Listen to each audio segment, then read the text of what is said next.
শুভ সকাল বন্ধুরা। আজ ২৬ আগস্ট বুধবার। আজকের সকালের বরাক তথা সমগ্র আসামের গুরুত্বপূর্ণ খবরগুলি হল: ইসলামে হিজাব পরিধান করা বাধ্যতামূলক নয়, তাৎপর্যপূর্ণ পর্যবেক্ষণ রাখল এলাহাবাদ হাইকোর্ট।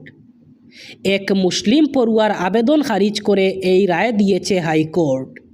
আদালত স্পষ্ট জানায় যে ব্যক্তিগত পছন্দ অথবা অন্য কারণে কোনো পড়ুয়ার অধিকার নেই শিক্ষা প্রতিষ্ঠানের নির্দিষ্ট ড্রেস কোড পরিবর্তন করার।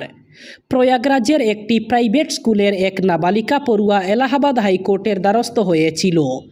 ওই স্কুল থেকেই নাবালিকা ১০ম শ্রেণী পাশ করেছে। একাদশ শ্রেণীতে ভর্তি হতে চায়, তবে নাবালিকার দাবি স্কুলে যেন ইউনিফর্মের সঙ্গে তাকে হিজাব পরতে দেওয়া হয়।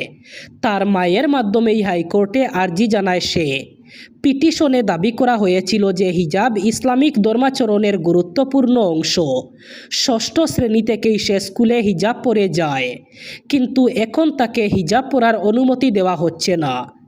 এবার এলাহাবাদ হাইকোর্টের বিচারপতি জে মুনির এবং বিচারপতি ইন্দ্রজিৎ শুক্লার বেঞ্চের মামলার শুনানি হচ্ছিল। আদালত পর্যবেক্ষণে বলে, পিটিশনারের বিভিন্ন ক্লাসের ছবি দেখেছে তারা। একই ধর্মাবলম্বী ওই পড়ুয়া ছাড়া অন্য কোনো পড়ুয়াকে হিজাব পরিহিত দেখা যায়নি। ইসলামিক ধর্মাচরণে মাথায় হিজাব পরা বাধ্যতামূলক নয় বলেই উল্লেখ করেছে হাইকোর্ট। বর্তমান সময়ে সাধারণ মানুষের নাগালের মধ্যে সাশ্রয়ী যাতায়াতের অন্যতম মাধ্যম হয়ে উঠছে রেল পরিষেবা। ফলে দূরপাল্লার যাত্রীরা, বিশেষ করে নিম্ন এবং মধ্যবিত্ত শ্রেণীর মানুষ, রেলপথের উপরই অনেকাংশে নির্ভরশীল। সম্প্রতি প্রাকৃতিক দুর্যোগের কারণে বরাক উপত্যকায় কয়েকদিন ধরে রেল পরিষেবা ব্যাহত হওয়ায় সরকারি বেসরকারি প্রতিষ্ঠানের পড়ুয়া থেকে শুরু করে রোগী এবং সাধারণ যাত্রীদের চরম দুর্ভোগের সম্মুখীন হতে হয়। পরে রেল কর্তৃপক্ষের তৎপরতায় তারা বিভিন্ন রুটে ট্রেন চলাচল স্বাভাবিক হলেও গৌহাটি দুর্লভচড়া এক্সপ্রেস এখনও চালু না হওয়ায় যাত্রীদের অতিরিক্ত সমস্যায় পড়তে হচ্ছে। বর্তমানে দুর্লভচড়ার যাত্রীদের যাতায়াতের জন্য বদরপুর পর্যন্ত যেতে হচ্ছে। এর ফলে একদিকে যেমন অতিরিক্ত অর্থ ব্যয় হচ্ছে, অন্যদিকে অসুস্থ রোগী এবং বয়স্ক যাত্রীদেরও চরম ভোগান্তি পোহাতে হচ্ছে। যাত্রীদের আরও অভিযোগ, একই রেলপথ দিয়ে ত্রিপুরাগামী ট্রেন চলাচল করলেও গৌহাটি দুর্লভচড়া এক্সপ্রেস এখনও পর্যন্ত বন্ধ রাখা হয়েছে। এই পরিস্থিতিতে দূরপাল্লার যাত্রীদের বৃহত্তর স্বার্থে গৌহাটি দুর্লভচড়া এক্সপ্রেস ট্রেনটি দ্রুত পুনরায় চালু করার জন্য সংশ্লিষ্ট রেল বিভাগের আধিকারিকদের কাছে জোর দাবি জানিয়েছেন যাত্রীরা। এক দেশ এক বুট নীতি কিভাবে কার্যকর করা যায় তা নিয়ে নানা মহলের সঙ্গে আলাপ আলোচনা চালাচ্ছে যৌথ সংসদীয় কমিটি। বিভিন্ন রাজ্যের মুখ্যমন্ত্রীদের সঙ্গে কথা এখনও বাকি। ফলে কমিটির সুপারিশ মেনে ওই পদক্ষেপ দ্রুত বাস্তবায়নের সম্ভাবনা এখনও অনেক দূরে। কিন্তু তার মধ্যেই জল্পনা ছড়িয়েছে, পরিকল্পিত 2034-এর সময়সীমা বদলে 2029 সালেই এক দেশ এক বুট নীতি কার্যকর করার কথা ভাবছে কেন্দ্র সরকার। যে সমস্ত রাজ্যে ও কেন্দ্রশাসিত অঞ্চলে তারা সংখ্যাগরিষ্ঠ, সেখানে বিধানসভা ভেঙে দিয়ে লোকসভা নির্বাচনের সঙ্গেই বিধানসভা ভোটের পথে যেতে পারে বিজেপি, এমনই জল্পনা চলছে। এনডিএ শাসিত 22টি রাজ্য এবং কেন্দ্রশাসিত অঞ্চলের মধ্যে 11টিতে আগামী 2 বছরের মধ্যে অর্থাৎ 2029 সালের মধ্যে লোকসভা নির্বাচনের আগেই বিধানসভা নির্বাচন অনুষ্ঠিত হওয়ার কথা। আর 4টি রাজ্য অন্ধ্রপ্রদেশ, অরুণাচল প্রদেশ, সিকিম এবং ওড়িশায় ইতিমধ্যেই লোকসভার সঙ্গে একযুগে ভোট হয় এবং এগুলো বর্তমানে এনডিএর শাসনাধীন। যদি জোট সরকার এই রাজ্যগুলোতে আগামী 2 বছর ক্ষমতা ধরে রাখতে পারে, তাহলে 2029 সালের জানুয়ারির মধ্যেই ওই 22টি বিধানসভা ভেঙে দেওয়ার পথ খুলে যেতে পারে। ভারতের আসন্ন জনগণনা 2027-এ ভিক্ষাবৃত্তি নিয়ে আর আলাদা করে তথ্য সংগ্রহ করা হবে না। ইতিহাসে এই প্রথম ভিক্ষুক অথবা ববগুরে নামে পৃথক কোনো শ্রেণী রাখা হচ্ছে না। নতুন জনগণনা প্রশ্নপত্রে নন ইকোনমিক অ্যাক্টিভিটি অথবা অর্থনৈতিক কর্মকাণ্ডের সঙ্গে যুক্ত নন এমন ব্যক্তিদের তালিকা থেকে এই বিভাগটি বাদ দেওয়া হয়েছে। এর ফলে আগামী জনগণনার পরে প্রকাশিত সরকারি পরিসংখ্যানে দেশের মোট ভিক্ষুকের সংখ্যা, তাদের বয়স, ধর্ম, রাজ্য অথবা কেন্দ্রশাসিত অঞ্চল, শিক্ষাগত যোগ্যতা ইত্যাদি নিয়ে পৃথক তথ্য আর পাওয়া যাবে না।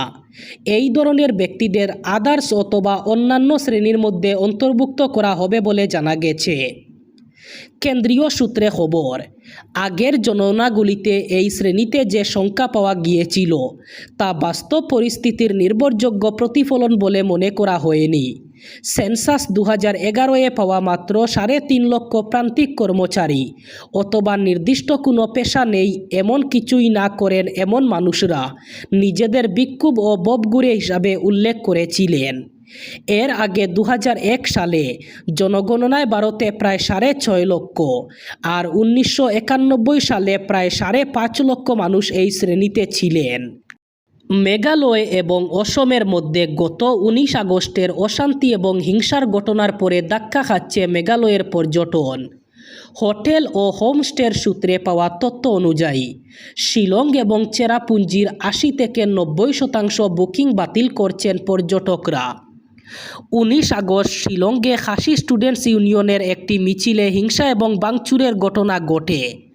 তারপর থেকেই দুই রাজ্যের মধ্যে গাড়ি চলাচলে বাধা ও সমস্যা তৈরি হয়েছে।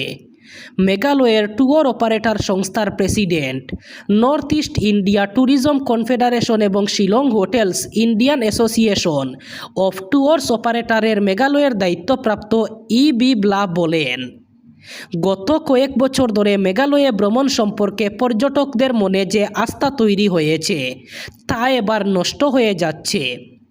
দুর্গাপূজা এবং বড়দিনের ছুটিতে ঘোরার জন্য ইতিমধ্যে প্রচুর বুকিং হয়ে গিয়েছিল, কিন্তু এখন মেঘালয়ে আসা আদৌ নিরাপদ কিনা জানতে ট্যুর অপারেটরদের অনেকেই ফোন করছেন। প্রশ্ন উঠছে, পর্যটকদের একটি বড় অংশকে অসম হয়ে মেঘালয়ে প্রবেশ করতে হয়, তাই দুই রাজ্যের মধ্যে রাস্তা বন্ধ থাকলে পর্যটকরা মেঘালয়ে পৌঁছাবেন কী করে? অনেকে আবার উত্তর পূর্বের একাধিক রাজ্যে একসঙ্গে ভ্রমণ করেন, তাই অন্য রাজ্যগুলিতেও এই অশান্তির প্রভাব পড়বে বলে মনে করছেন ট্যুর অপারেটররা। কোথাও আগুন লেগেছে অথচ সরু রাস্তা অথবা যানজট ইত্যাদির জন্য বড় দমকলের গাড়ি পৌঁছাতে সময় লাগছে। এমন পরিস্থিতিতে এবার কাজে লাগবে মোটরসাইকেল দমকল বাহিনী। তারা সহজে ঘটনাস্থলে পৌঁছে আগুনের প্রাথমিক পর্যায়ের নিয়ন্ত্রণের কাজ শুরু করবে। অসমে এমন এক পরিষেবা চালু হয়েছে বলে জানিয়েছেন মুখ্যমন্ত্রী হিমন্ত বিশ্ব শর্মা। তিনি জানান, গৌহাটি শহর সহ রাজ্যের বিভিন্ন জায়গায় এখন এমন 14টি ইউনিট রয়েছে। 450 সিসির বিশেষভাবে পরিবর্তিত মোটরসাইকেল, 40 লিটার জল ফোম ও 20 লিটার দীর্ঘ হোস পাইপ থাকবে। সরু রাস্তা, ঘনবসতিপূর্ণ এলাকা, যানজট কিংবা দুর্গম জায়গায় বড় দমকলের গাড়ি পৌঁছানোর আগেই এই মোটরসাইকেল ঘটনাস্থলে গিয়ে আগুনের প্রাথমিক পর্যায়ে নিয়ন্ত্রণের কাজ শুরু করতে পারবে। আগুনের মতো জরুরি পরিস্থিতিতে দ্রুত ঘটনাস্থলে পৌঁছানো আগুন নিয়ন্ত্রণের ক্ষেত্রে অত্যন্ত গুরুত্বপূর্ণ, কিন্তু শহরের যানজট, সরু রাস্তা কিংবা দুর্গম এলাকায় বড় দমকলের গাড়ি পৌঁছাতে সময় লাগে। সেই সমস্যা মোকাবিলায় অসমে চালু হয়েছে মোটরসাইকেল ভিত্তিক দমকল পরিষেবা। নির্বাচন কমিশনের পক্ষ থেকে নোয়াগাঁও লোকসভা কেন্দ্রের নির্বাচনের দিনক্ষণ এখনও ঘোষণা করা হয়নি। তবে নির্বাচনকে সামনে রেখে শাসক বিজেপি গত 2 মাস ধরে সাংগঠনিক ও নির্বাচনী তৎপরতা চালিয়ে যাচ্ছে। এবার বিরোধী কংগ্রেসও নিজেদের প্রস্তুতি জোরদার করেছে। নোয়াগাঁও লোকসভা কেন্দ্রের অন্তর্গত নোয়াগাঁও, বটদ্রবা, বরমপুর, সামাগুড়ি, রূপহীহাট, দিং, লাহারিঘাট, মরিগাঁও, জাগিরৌড ও রোহা, এই 9টি বিধানসভা সমষ্টিতে কংগ্রেসের কর্মসূচি শুরু হয়েছে।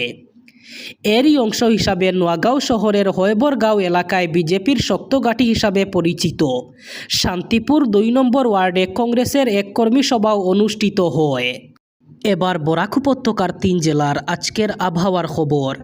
আজ 26 আগস্ট বুধবার বরাক উপত্যকার 3 জেলায় গরমের সম্ভাবনা। আজ শিলচর, কাছাড়ে সর্বোচ্চ তাপমাত্রা থাকবে 33 ডিগ্রি সেলসিয়াস এবং সর্বনিম্ন তাপমাত্রা থাকবে 27 ডিগ্রি সেলসিয়াস। শ্রীভূমি, করিমগঞ্জে আজ সর্বোচ্চ তাপমাত্রা থাকবে 33 ডিগ্রি সেলসিয়াস এবং সর্বনিম্ন তাপমাত্রা থাকবে 27 ডিগ্রি সেলসিয়াস। একইভাবে হাইলাকান্দি জেলায়ও আজ সর্বোচ্চ তাপমাত্রা থাকবে 33 ডিগ্রি সেলসিয়াস এবং সর্বনিম্ন তাপমাত্রা থাকবে 27 ডিগ্রি সেলসিয়াস। এই ছিল আজকের সকালের গুরুত্বপূর্ণ খবরগুলি। ভিডিওটি অবশ্যই লাইক করবেন এবং চ্যানেলটি সাবস্ক্রাইব করবেন।